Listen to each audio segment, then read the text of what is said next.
क्या निमिषा प्रिया की जान बच पाएगी?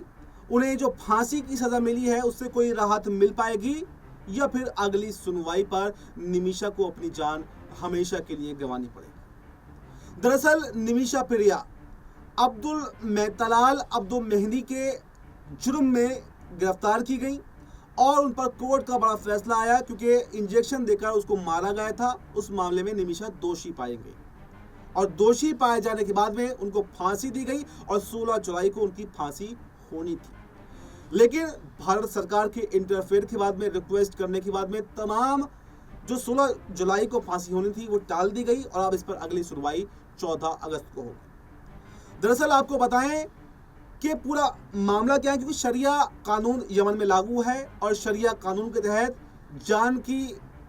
अगर किसी की जान गई है तो उसकी मौत, उस बदले में जान देना होता है, यानी सजाए मौत, फांसी।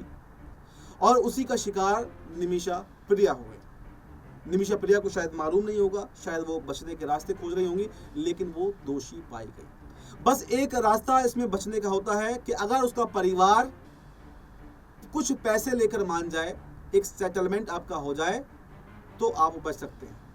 लेकिन परिवार ने एक भी पैसा लेने से इनकार कर दिया।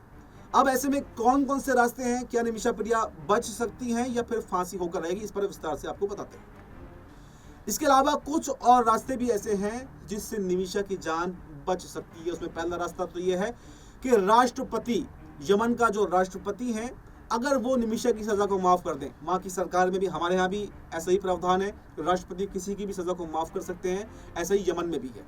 तब इस सिचुएशन में या तो निमिषा की जान बच सकती है, या फिर पुनर्विचार याचिका में अगर कोर्ट उसको माफ कर दे, क्योंकि हमारे यहाँ भी ऐसा होता है कि कभी कभी पुनर्विचार याचिका लगाई जाती है, आपके पास सबूत नहीं मिलते हैं, और इसमें सिचुएशन ये भी बनती है कि अगर आपको सजाए मौत नहीं तो कम से कम ताउम्र कैद की सजा मिल जाए, कम से कम जान तो बच जाए।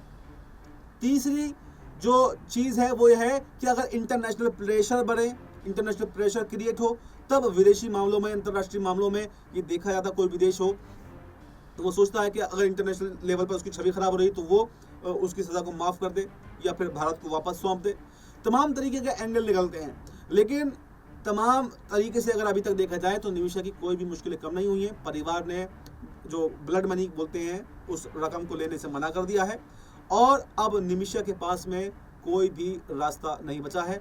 भारत सरकार भी लगातार प्रयासरत तो है, लेकिन वो अभी तक कुछ कर नहीं पा रही है, क्योंकि यमन में सीधे तौर पर कोई कॉन्ट्रैक्ट नहीं है, हमारा दूतावास भी यमन के अंदर नहीं है, तो इसलिए यहाँ पर मुश्किलें बढ़ रही हैं।